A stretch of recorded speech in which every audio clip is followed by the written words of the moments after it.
에서 호남의 여당 의원으로 재선이라는 기적을 일군 순천의 새누리당 이정현 의원 전화로 만나보겠습니다. 의원님 나와 계시죠?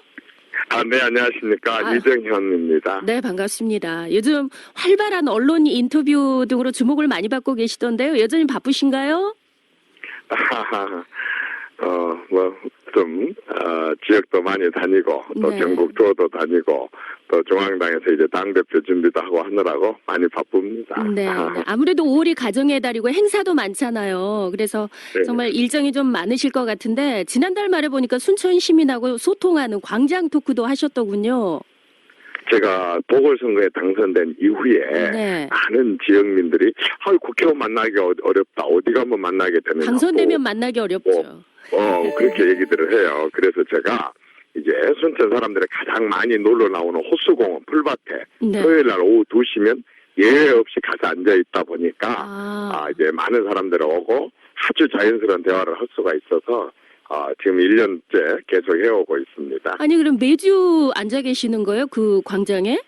그렇습니다. 매주 토요일 날 오후 2시면 그래야 많이 사람들이 이제 정해놓고 거기 가면 내 억울한 것을 얘기를 할 수 있겠다. 네, 또는 네. 내가 정치인들한테 한마디 하고 싶은 것이 있을 수 있겠다 해서 그냥 누구든지 찾아오면 예외 없이 만나게 되는 그런 거죠. 그렇군요.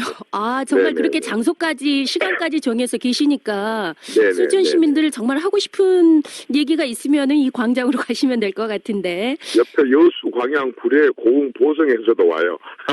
네. 네네. 가족과도 함께 좀 시간을 가정의 달이어서 보내셨는지 궁금한데요. 가족들은 지금도 제가 순천에 내려와 있고요. 며칠 네, 전부터 네. 지금 계속 내려와 있어서 가족들하고 이렇게 다만 어제 어머니하고 아버지하고 네. 이모님들 모처럼 외갓집 식구들하고 같이 점심 식사 한번 했습니다. 네.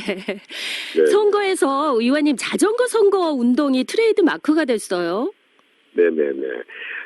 자전거는요, 골목 다니는데 차를 가지고 가면 내릴 때하고 탈 때 외에는 사람들 만나기가 어렵고 또 잠시 세워놓고 누구를 만나면 자꾸 이렇게 또 뒤에서 빵빵거리고 그래서 네. 자전거로 내려올 때마다 1시간 이상씩 이렇게 타고 골목을 다니면 누구든지 만날 수 있고 때로는 뒤로 갔다 옆으로 갔다 멀리 또 공원에 있으면 그쪽으로 갔다 일반 사람들하고 쉽게 접촉하고 만날 수가 있어서 잠바 입고 자전거 타고 그래서 잠바 국회의원 자전거 국회의원 했는데 네. 그게 소통에 너무 좋더라고요. 네, 네. 앞으로도 변함없이 나는 자전거 타겠다 이러신 입장이세요. 맹세합니다. 그렇게 네. 할 겁니다. 네, 네네네. 참 먼저 그 지역주의 얘기를 좀 해볼 텐데요. 사실 호남에서 새누리 의원으로 재선 어렵지 않겠냐 이런 얘기였는데 결과는 참 놀라웠단 말이죠. 근데 의원님이 이제 지역주의가 허물어지고 있다 이렇게 느끼셨다고 했는데 선거운동 처음부터 느끼셨나요? 아니면 어느 중간선쯤에서 그런 느낌이 왔나요? 물론 제가 730 보궐선거 당선될 때도 참 놀라운 야당 도시인 순천에서 놀라운 변화라고 느꼈는데 이게 일시적일 것 같았는데요. 네. 1년 8개월 동안 제가 241번에 여수 서울 오가는 비행기를 타고 자주 내려와서 마을회관에서 자고 주민들하고 막걸리 토크하고 이장집에서 밥 얻어 먹고 또 민원 현장이 있다고 한다면 왜 국회의원을 찾아오냐. 국회의원은 머슴이다. 네. 머슴이 주인을 찾아가야지 하고 문자만 넣으면 제가 그 마을 가겠습니다. 제가 그분 만나러 가겠습니다. 라는 방식으로 1년 8개월을 했더니 네. 많은 사람들이 내 80평생 살아오면서 이런 국회의원 처음 봤다. 라는 얘기를 하기 시작하면서부터 사실은 좀 괜찮았습니다. 근데 워낙 새누리당 중앙당이 아주 그 공천 과정이 죄송합니다. 안 좋아가지고 네. 여론이 나빠졌어요. 그래서 아주 초반에는 안 좋았습니다. 근데 역시 막판에 선거 임박해 오니까 저런 사람은 그래도 1년 8개월 시키고 버리기는 아깝지 않느냐. 네. 한 번 더라고 하는 게 순천에 유행을 하고 특히 제가 이제 지역주의가 무너지고 있다 느낀 것은 30대 이하의 여성 운전자들과 길거리에서 만난 20대들이 너무도 저한테 적극적인 호응을 보인 걸 보면서 네, 네. 저분들이 이제 주축이 되는 시대가 되게 된다고 한다면 이렇게 지역을 앞세운 텃밭 정치는 끝나고 네. 이제 누구든지 다 지역민들을 잘 받들어 모시고 지역 발전에 기여하는 사람들이 평가를 받을 수 있겠구나. 그렇다면 이것이 바로 지역 그 구도를 넘는 거구나라는 느낌을 받았는데 네. 그게 이제 다른 지역에서까지 확산되니까 더 확신을 갖게 된 거죠. 아마 이 지역에서도 새누리당의 의원으로 활동하고 있으니까 지역민들 관심 있게 지켜보고 있는데 사실 네. 여당 텃밭에서 야당 의원들이 이번에 또 당선이 많이 됐잖아요. 그렇습니다. 김부겸 네네네. 의원도 그렇고 어떻게 보세요? 그렇습니다. 아주 저는 바람직한 현상이라고 보고요. 서울의 강남하고 송파가 새누리당이 처음으로 떨어져 봤고 네. 대구에서 두 명이 한꺼번에 되고 대구에서만. 그다음에 부산, 경남, 울산에서는 뭐 14명인가 15명인가 될 정도로 이렇게 된 것으로 봐서 지금 당장에 보면 새누리당이 더 많이 이렇게 의석을 잃고 이렇지 않았느냐라고 하지만 저는 새누리당에서 이렇게 얘기합니다. 문이 열리면 나가는 사람만 있느냐, 그 문을 통해서 들어온 사람도 네, 있는 것이다. 네. 선거가 이번에 한 번 하고 말 것이냐, 우리가 어떻게 하느냐에 따라서 다음번에 호남에서 더 많은 표가 나올 수도 있고 더 많은 의석을 얻을 수도 있는 문제다. 따라서 이렇게 지역 구도가 전국적으로 무너진 현상은 너무너무 바람직한 거고 대한민국 정치가 한 걸음 더 발전하고 있다라고 네. 하는 그런 입증이라고 보기 때문에 저는 대단히 바람직한 현상으로 봅니다. 네.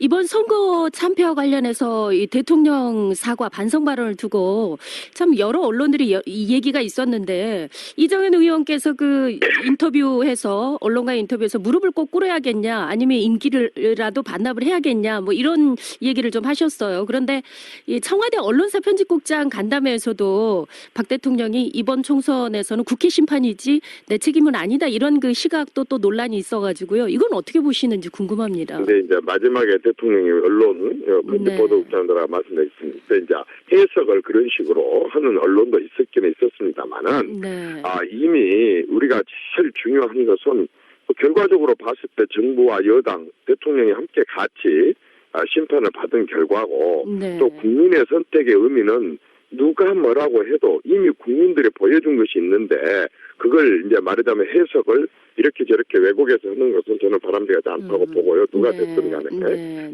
저는 어떻든 국민의 심판은 정부와 여당, 여권 전체에 대한 심판이 아주 혹독 했었었고 우리는 그걸 있는 그대로 받아들이되 단지 제가 그렇게 말씀드린 건 뭐냐면 말로 모든 정치권 지금까지 선거가 수십 번 있었지만은 여당이든 야당이든 선거 지고 나면 한 달 동안 누구 책임 묻고 뭐 말로 그냥 이렇게 뭐 사과하고 끝내버리고 그다음에 행동이 뒤따르지 않고 생각보다는 또 어떻게 보면은 실천으로 이어지지 않고 이런 게 있었기 때문에 제가 드리는 말씀은 다 결과 이렇게 나왔고 국민들이 다 보고 있고 심판받았다는 것은 명확한 것이니 지금부터 우리가 어떻게 변하느냐가 중요한 것이지 사과의 강도를 뭐 저울로도 할 수가 있겠습니까? 잣대로 자로 잴 수가 있어갖고 이만큼 했으니까 충분하다 아니다. 이렇게 말로 하는 것에 우리가 집착하지 말자라고 하는 그런 의미로 얘기하고 이렇게 변하고 달라지는 모습으로 보여주는 게 중요하다. 그런 의미로 제가 드린 말씀입니다. 네.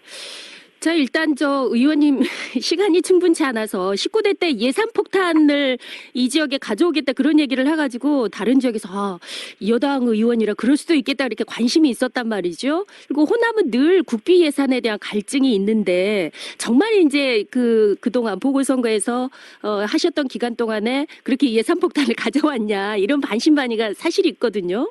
어떻습니까? 예산이라고 하는 건 예를 들어서 100억 단위, 1000억 단위 예산은 1년 한꺼번에 다 주는 게 아니지 않습니까?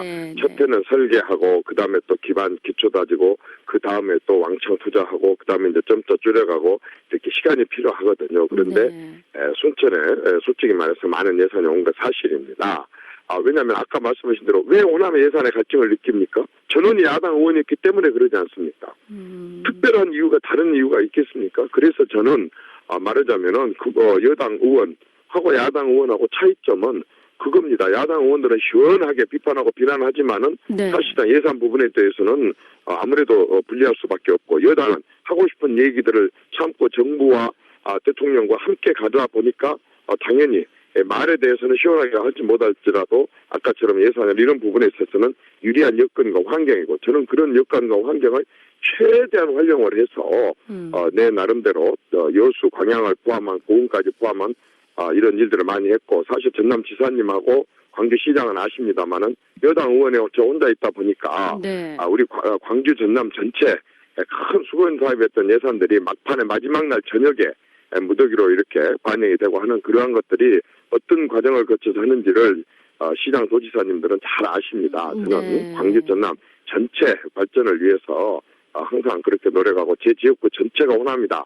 늘 그런 심정으로 일을 합니다. 호남이 전체 내 지역구다 이렇게 보시는 거군요. 왜냐하면 여당 의원이 없는데 그러면 네, 야당 네. 나머지 28명이면은 2명을 제외하고는 전부 다 야당이고 네, 네, 지난번에 같은 경우는 알겠습니다. 30명 중에서 30명 전원이 야당이었기 때문에 네. 그중에 29명이 야당이고 저 혼자 여당일 때는 제가 광주 전남 전부 전체를 여당 입장에서는 관리를 해야 되기 때문에 저는 절대 소홀하지 않고 네. 18대, 19대, 20대 앞으로 20대 또 그렇게 하겠지만은 저는 호남 전체 발전을 위해서 노력하겠습니다. 자, 일단 그 의원이 끝나고 나서 다른 지역은 지금이라는 코너가 있는데 이거는 좀 의원님 얘기를 더 들으려고 빼고 가도록 하겠습니다. 좀 청취자 여러분들이 좀 양해를 해주시고 이번 선거에 이정현 의원께서는 어떤 핵심 공약을 좀 내놓으셨나요? 저는 일단은 우리 16개 시도 가운데 유일하게 의대가 하나도 없는 도가 전라남도입니다. 그렇습니다. 참 이런 것도 안타까웠습니다. 전라남도에 네. 그동안에 국회의원이 없었습니까? 대통령을 배출을 못했습니까? 뭐 때문에 제주도도 있고 강원도도 있는 의대가 전라남도만 하나도 없습니까? 네. 이런 것부터가 저는 정말 그동안에 이쪽 지역의 정치인들이 참 많이 좀 이렇게 생각을 해야 될 일 문제라고 생각을 합니다. 그래서 저는 일단은 의대를 가져오는 의대와 그 부속되는 과정을 최우선적으로 하고 네. 그다음에 이제 그 방향망권을 활성화를 시켜가지고 네. 전라남도 일자리를 좀 많이 늘리는 것, 그다음에 경전선 광주에서 순천간 80년 동안 단 한 번도 개량을 하지 않았던 이 철도를 갖다가 직선화하고 전차로 하는 것에 네. 우선 최우선적으로 좀 해볼 생각입니다. 의원님 사실은 그 의대 유치 관련해서 목포의 박지원 의원도 목포 지역에 사실 이쪽 서남권이 섬이 많아서 의대 유치를 하겠다는 게 핵심 공약이거든요. 어떻게든지 전남으로 오긴 와야 되는데 순천하고 목포하고 이렇게 대립구도가 되면 이거 조금 곤란하지 않을까 이런 생각. 대립구도로 가서는 안 되고요. 네, 저는 네. 뭐 누구보다도 박지원 장관님의 사랑을 많이 받고 있는 사람이고 네. 저를 많이 코치를 하고 지도를 해주시고 정말 어떤 지역의 후배로서 저를 잘 돌봐주시거든요. 그런데 이제 알다시피 목포, 완도, 진도, 신안 이쪽은 잘 알다시피 섬입니다. 네. 응급 환자가 발생하고 배로 통통거리고 오면은 거의 다 위험합니다. 네. 지금 목포에 제가 그 응급 헬기가 갈 때도 제가 역할을 했습니다만은 네. 지금 현재 그 응급 헬기를 중형 큰 헬기로 바꿔가지고 안전하게 해서 헬기로 응급 환자를 싣고 조선대학교, 전남대학교 옥상에 내리는 것이 살리는 길이지 거기에 의대 유치는 말하자면 아닌 것 대학병원이 같다. 있다고 해가지고 네. 그렇게 알겠습니다. 섬 지역에 살리는 그런 것은 좀 네. 어렵습니다. 지역민들로서는 이 얘기 들으면 조금 섭섭하실 것 같은데. 네네. 아무튼 의원님 시간이 다 돼서 건강관리 좀 잘하시고요. 다음 기회에 한 번 더 인터뷰하는 시간 마련하도록 고맙습니다. 하겠습니다. 고맙습니다. 너무 감사합니다. 네. 네네.